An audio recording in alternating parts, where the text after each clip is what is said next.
रोप्दैनन् धनिया समेत अहिले बाँझो छ बारी जति खोज्छन् स्वच्छ सफा र तागत दिने खान्छन् विषादी कति आफ्नै जैविक सागपात घरको उत्कृष्ट त्यो भोजन कोरा कागजमा सीमित हुन गो स्वादिष्ट त्यो व्यञ्जन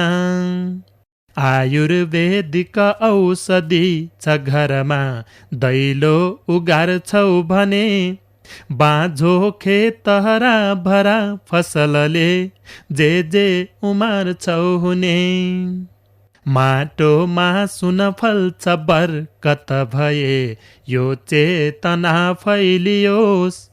बोक्दै प्लास्टिक दौडिने पसलमा बानी सधैँ